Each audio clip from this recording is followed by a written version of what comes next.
The Extraordinary Rendition of Janos Farkas. Chapter 18, Part 2.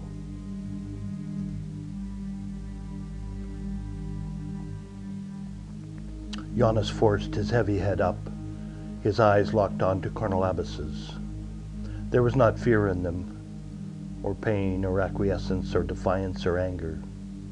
There was the thin dot that leads into the darkness of the soul, the depths of evil, the pinpoint of death. The pinpoint flared.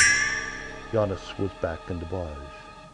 He was 9, his sister was 11, and his father had already gone missing. They were huddled with their mother, listening to Radio Dubaj on a small old Toshiba transistor radio. The president of the local Serb Democratic Party and Municipal Council, Milan Nikovic, was announcing that all Muslims should be killed and that Dubaj should remain a Serb city. Concentration camps were being set up for the men. Rape camps were being set up for the women and children. The twisted righteousness and moral sutitude of ethnic cleansing was well advanced. The one hope the Farkas family had was that their home was already partially destroyed, and with their neighbors having fled, who would look there anyway? Outside there was the noise of a vehicle approaching. They switched the radio off. The rest became silent. Their mother pulled them to her, burying their faces in her breasts. Only her eyes looked towards the door, already kicked in once, already loose on its hinges. The vehicle passed and they set the air in. The vehicle stopped and they held the air. When the vehicle started to reverse, the air escaped through the small hole of their fear. "The crate," their mother whispered. "The crate." They clung to her as tightly as one can cling. "The crate," she repeated, "the crate." There were tears in his eyes as he rubbed his face against her heavy breast. "No," he said. Suddenly there was a force stronger than him, stronger than his sister. Hands, strong, rough hands, hands that had never been idle, were on each forehead, forcing them away. Past the hands, Janos could see the barred teeth look of his mother, a she-bear protecting her cubs. "The crate," she said, eyes flaring. "Go." And she spread her fingers, dug them deep into their foreheads, pushing, hurting. A mother's unfathomable love, unrelenting in its anguish, pain, and fear. "Go." Gisela took his hand and pulled what their mother couldn't push. "Come," she said. "Janos, come." The crate was no more than what its name implied, a ragtag of mishmash boards nailed together in a form that could transport bewildered and frightened chickens to their market fate. It was barely big enough to hold the 2 children, but its rough boards and knockabout shape blended in perfectly behind the brick and timbers and other rubble that used to be the storeroom. The gape and the half-missing roof shone illicit sunshine on the far side, making the crate's miserable corner even less noticeable. There was nothing worth looking at, nothing worth searching for, only debris that was strewn and already ransacked. They sat there, huddled together in an almost paralytic silence, waiting, listening, waiting, listening. It was a full child's eternity before they heard the main door being kicked from its already weakened hinges. "Zvrado," a voice yelled, just as if it were a friend coming to call. "Hello! Where are you? We mean you no harm. We are friends."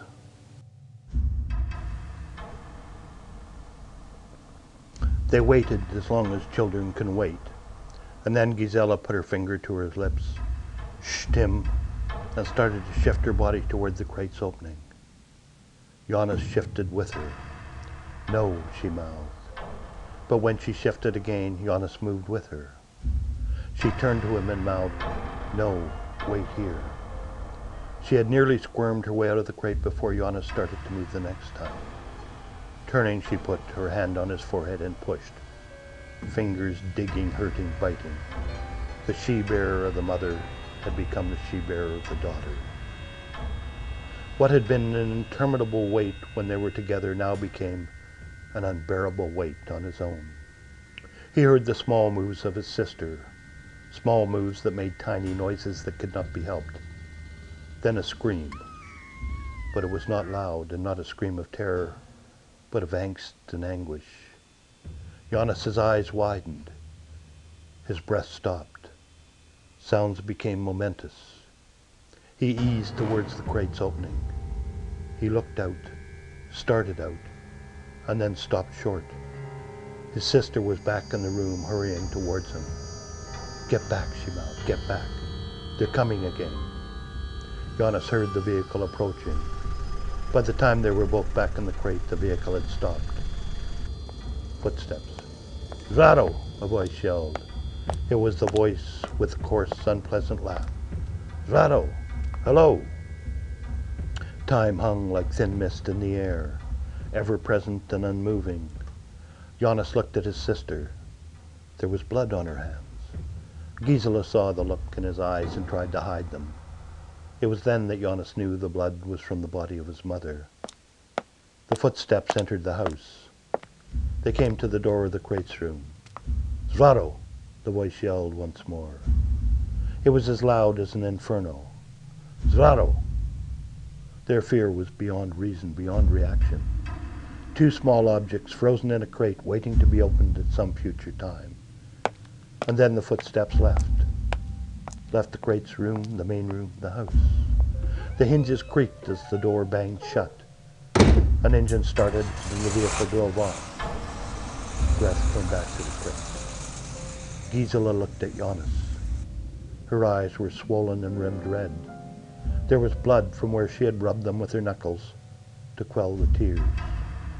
The blood of their mother. "Shh," she went to him, but did not raise her finger to her lips, because it was bloody. Janos shh, and did not move as his sister crawled out of the crate.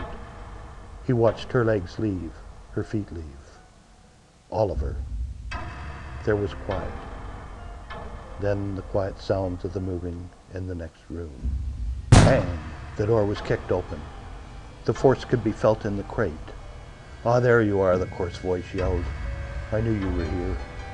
Gisela's scream was cut short. Janos heard the slap from where he was hiding.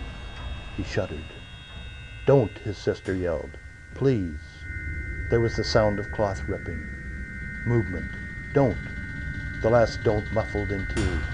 "Ah!" The man's throat growled. There was panting, grunting, punctuated by his sister's rhythmic screams of pain. Finally, Janos could stand no more. He crept from the crate. At the door to the main room, he saw the man's back to him, his pants down around his ankles, Gisela's legs on either side. "Please stop," she was saying through her screams. Janos looked for something, anything. There was a shovel, a spade they used for digging the potatoes. He picked it up. It scraped on the floor. The man was too intent on his business to notice. Gisela put her head to the side when she saw him. She closed her eyes. She did not want her brother to see her this way. Janos raised the spade as high as the room would let him. Like a rail worker driving in a big spike, he swung the spade down. The flat side of the blade hit the man squarely on the back of his head. His grunt became a roar as he turned. He started towards Janos, but the pants around his ankles slowed him down. It gave Janos the chance to swing the spade once more. This time it was from the side, and it was the edge of the shovel's blade that hit the man. It sliced through the cheekbone and the right eye, stopping at the nose. The man's left eye stared at him in disbelief as he sank to the floor. Janos jerked the shovel from the falling man and swung it until there was no left eye left to look. He was panting, breathless from the hitting. His pants were wet with his own urine. He threw the shovel down. "Janos," his sister said, "there may be others." They ran from the house, ran past the potato garden, past the field, across the lane, over a ditch, to the edge of the woods.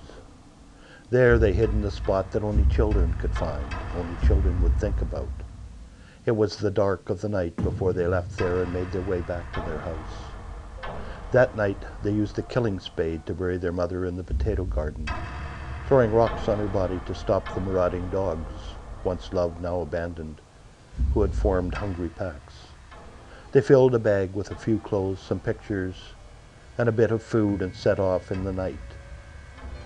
Gisela pointed to a star in the southern sky. Sarajevo was that way. Colonel Abbas looked at the black centers, the black dots of Janos's eyes. He knew.